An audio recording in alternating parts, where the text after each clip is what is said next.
আসসালামু আলাইকুম। এর আগের ক্লাসে আমরা সুলাসি মুজারাদ অর্থাৎ অতিরিক্ত বর্ণমুক্ত ক্রিয়াগুলোর 8টি ভাব সম্পর্কে জেনেছি।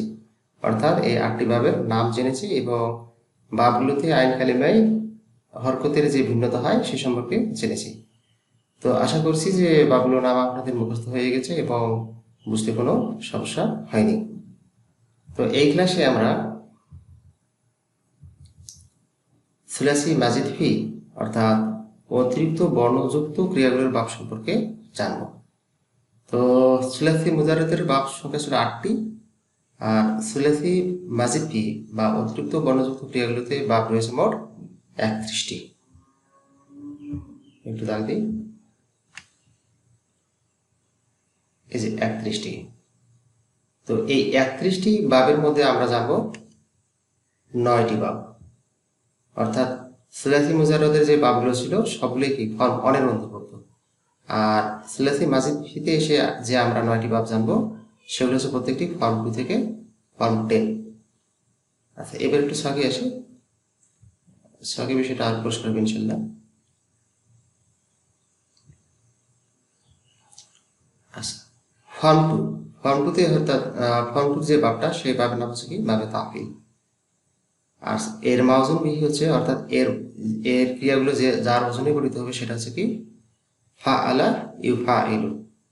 এখানে একটা উদাহরণ দেওয়া আছে, উদাহরণটা হলো যে ক্রিয়ামূল বা শিন র। এই বা শিন র ক্রিয়ামূল থেকে ফা আলা ইউ ফা ইলু এর ওজনে গঠিত হলো বাসারা ইউ বাসিলু। আচ্ছা, এখানে একটা বিষয় বলে রাখা দরকার যে এই যে মাউজুন বিহিগুলো এগুলো একটু মনে রাখা খুব জটিল বিষয়। কারণ দেখেন এখানে ফা আলা ইউ ফা ইলু, আবার এখানে ফর্ম 2-র ক্ষেত্রে বা বাবে মুফা আলার ক্ষেত্রে দেওয়া আছে কি ফা আলা ইউ ফা ইলু, অর্থাৎ এগুলো শুনতে একই রকম শোনায়। তো সেই কারণে আমরা যে একটা কৌশল অবলম্বন করবো সেটা হচ্ছে কি এর উদাহরণে কিছু যে ক্রিয়া আনা হয়েছে সেই ক্রিয়াগুলো দিয়েই মুখস্থ রাখবেন সেটা। অর্থাৎ এখান থেকে এই মাউজুন বিহিগুলো উদ্ধার করা যাবে। যেমন বাসারা ইউ বাসিরু, এটা যদি আমাদের মনে থাকে তাহলে আমরা এই যে মাউজুন বিহিটা উদ্ধার করতে পারবো। এখানে দেখেন যে আইন কালিমে কি হরফটা কি দুইবার হয়েছে, বাসারা ইউ বাসিরু। এখানে দেখেন ফা আলা ইউ ফাইলু, এখানে আইন কালিমায় আইনটা ছিল কি দুইবার। তো আমরা যে কাজটা করবো সেটা হচ্ছে কি আমরা মনে রাখবো হচ্ছে ফর্ম 2 আর এইটা বাসারা ইউ বাসিরু। আর এখানে যে বাপগুলোর নাম দেওয়া আছে এই যে তাফিল, এগুলো কিন্তু হচ্ছে ডিকশনারিতে দেওয়া থাকে না। অর্থাৎ এই বাপগুলোর নাম কিন্তু ডিকশনারিতে উল্লেখ থাকে না। ডিকশনারিতে যে নামগুলো উল্লেখ থাকে সেটা হচ্ছে ফর্ম 2, ফর্ম 3, ফর্ম 4। আচ্ছা, আমরা যারা পারবো তারা এই বাপগুলোর নাম মুখস্থ রাখবো, আর যাদের জন্য একটু জটিল হবে তারা ফর্ম 2, ফর্ম 3, ফর্ম 4, 5, 6 এইভাবে মনে রাখবো।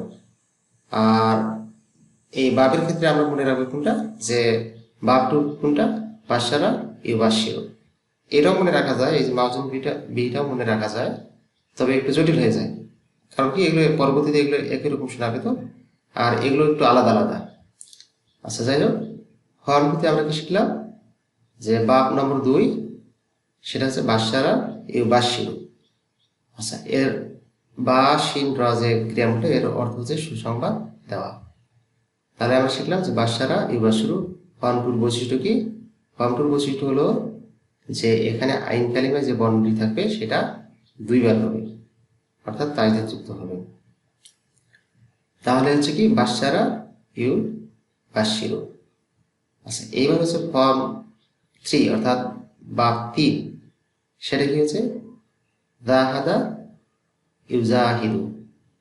আচ্ছা, এর ক্রিয়ামূল ছিল কি জিম হা দাল, এর অর্থ হচ্ছে কি জিহাদ করায়। আচ্ছা, এই বাবের বৈশিষ্ট্য অর্থাৎ বাব 3-এর বৈশিষ্ট্য কি, যে এখানে দেখেন এই যে বাবের নামটাতে দেখলে আপনারা বুঝতে পারবেন সেটা হচ্ছে যে ফা কালিমা অর্থাৎ প্রথম যে বর্ণটি সেখানে একটা অতিরিক্ত আলিফ যুক্ত হয়েছে, জাহাদা ইউজাহিদু। আচ্ছা, এবার হচ্ছে আসেন ফর্ম নম্বর হচ্ছে 4 অর্থাৎ বা 4। আচ্ছা, বাপ ছাড়ে কি আছে, এখানে একটা উদাহরণ দেওয়া আছে। ক্রিয়ামূলটা কি, নুন ফা কফ। আচ্ছা, এটাতে কি হলো, আহ, যে আমরা বাপটা পাবো সেটা কি, আনফাকা ইউনফিকু। অর্থাৎ এখানে দেখেন যে একটা অতিরিক্ত বর্ণ যুক্ত হলো, ফা কালিমার সামনে একটা হামজা যুক্ত হলো। অর্থাৎ এই যে 4 নম্বর বাব, এই 4 নম্বর বাবের বৈশিষ্ট্য হলো যে ফা কালিমার সামনে একটা হামজা যুক্ত হবে।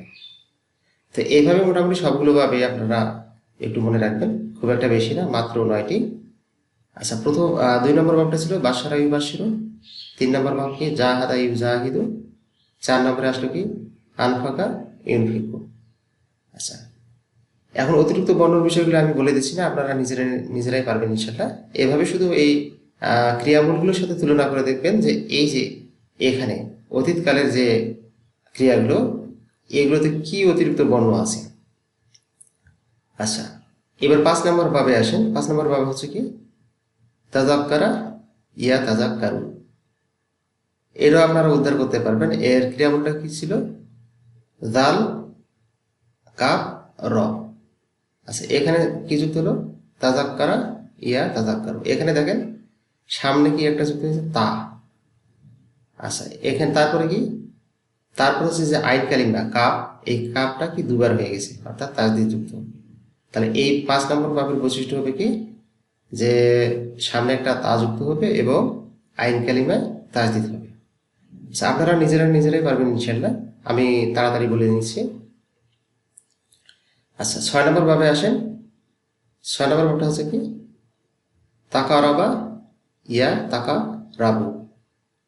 অর্থাৎ এটার মধ্যে কিছুটা, এখানে অতিরিক্ত বর্ণ আসলো তা, ফা কালিমার সামনে তা আসলো। আচ্ছা, আইন কালিমার সাথে একটা কি অতিরিক্ত আলিফ যুক্ত হলো। আচ্ছা, বাকি যে বর্ণটি ছিল অর্থাৎ লাম কালিমা, লাম কালিমার সাথে কোনো কিছু যুক্ত হয়নি, অতিরিক্ত কোনো বর্ণ আসেনি। তাহলে এই ভাবটা হলো কি, তাকা রবা ইয়া তাকা রব। আচ্ছা, এবার 7 নম্বরে আসেন।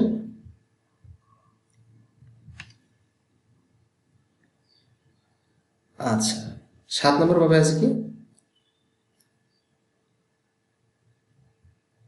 7 নম্বরটাই তো আমরা দেখলাম।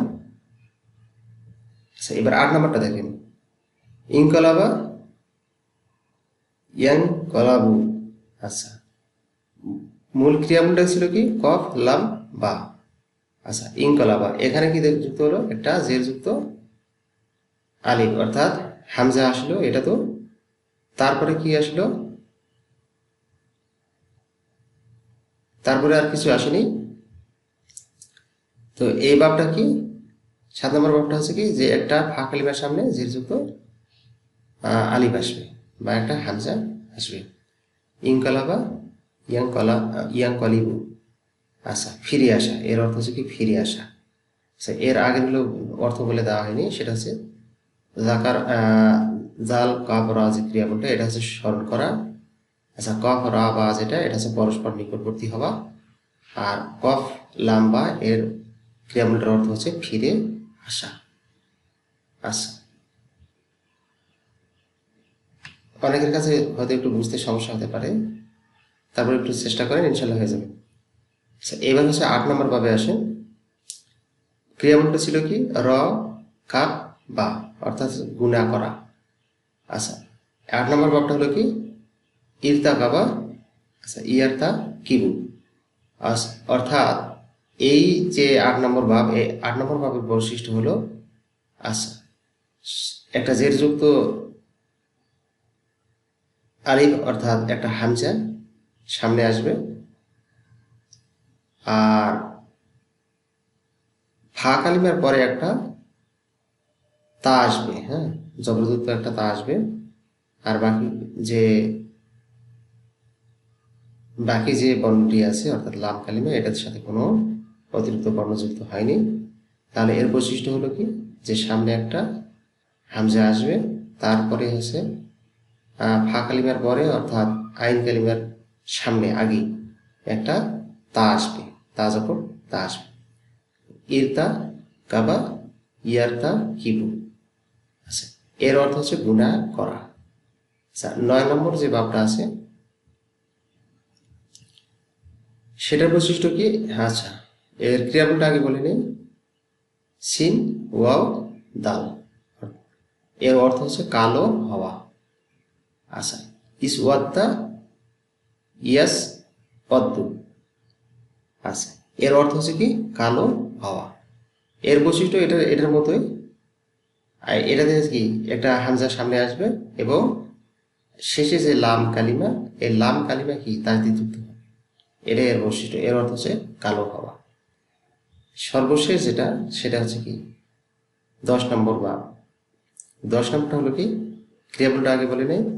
গয়েন ফা র, এর অর্থ হচ্ছে যে ক্ষমা চাওয়া। তাহলে এর বাবটা হলো কি? ইস্তাগফারা ইয়াস্তাগ ফিরু। আচ্ছা, এটাতে দেখেন, এটাতে অনেক বর্ণ যুক্ত হয়েছে। সেটা হচ্ছে কি ইস্তা, একবারে কি ইস্তা যুক্ত হয়েছে, হামজা সিন তা।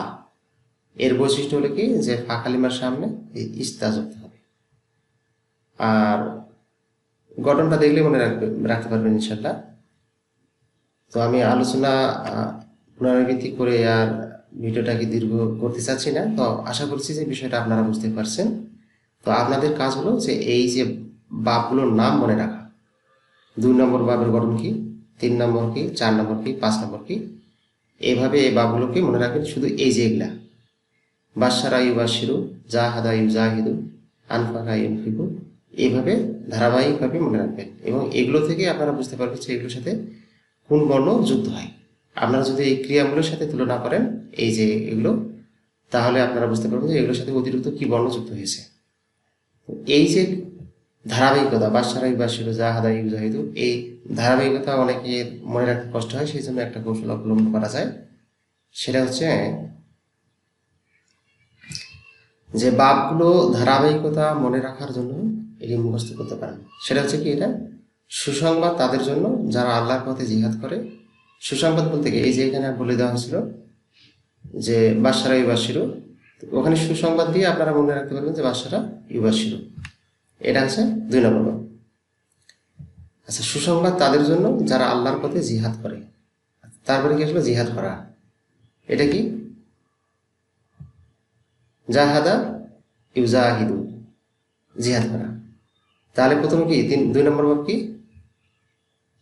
2 নম্বর বাবটা হচ্ছে কি বাশারা ইউবাশিরু। তারপর 3 নম্বরটা হচ্ছে জাহাদা ইউজাহিদু। আচ্ছা, অনুরূপভাবে এগুলো আর বলে দিচ্ছি না। আচ্ছা, সুসংবাদ তাদের জন্য যারা আল্লাহর পথে জিহাদ করে, আল্লাহর রাস্তায় জানমাল ব্যয় করে, আল্লাহকে অধিক স্মরণ করার মাধ্যমে আল্লাহর নিকটবর্তী হয়, এবং যারা যে কোনো পরিস্থিতিতে আল্লাহর দিকে ফিরে আসে, গুনাহ করলে যাদের মুখ কালো হয়ে যায় এবং আল্লাহর কাছে ক্ষমা চায়। এই যে বাবগুলোর ধারাবাহিকতা মনে রাখার জন্য এই কৌশলটা, এই যে দেখেন, সুসংবাদ তাদের জন্য যারা আল্লাহর পথে জিহাদ করে। আচ্ছা, জানমাল আল্লাহর পথে কি ব্যয় করে, আল্লাহকে অধিক স্মরণ করার মাধ্যমে, এই যে স্মরণ করা, অধিক স্মরণ করার মাধ্যমে আল্লাহর নিকটবর্তী হয়, এই যে নিকটবর্তী হওয়া। তারপরে কি আছে? যে কোনো পরিস্থিতিতে আল্লাহর কাছে ফিরে আসে, এই যে ফিরে আসা। তারপর হচ্ছে গুনাহ করলে কি যাদের মুখ এই যে কালো হয়ে যায়, এই যে কালো হওয়া, এবং আল্লাহর কাছে ক্ষমা চাই, সর্বশেষ ক্ষমা চাওয়া। তো এই যে এই পাতাটা আপনারা হচ্ছে মুখস্থ রাখতে পারেন। এবং এই যে বাবগুলো দেওয়া হলো, এই বাবগুলো ধারাবাহিকভাবে মুখস্থ রাখবেন, ইনশাল্লাহ আপনাদের কাজে দিবে।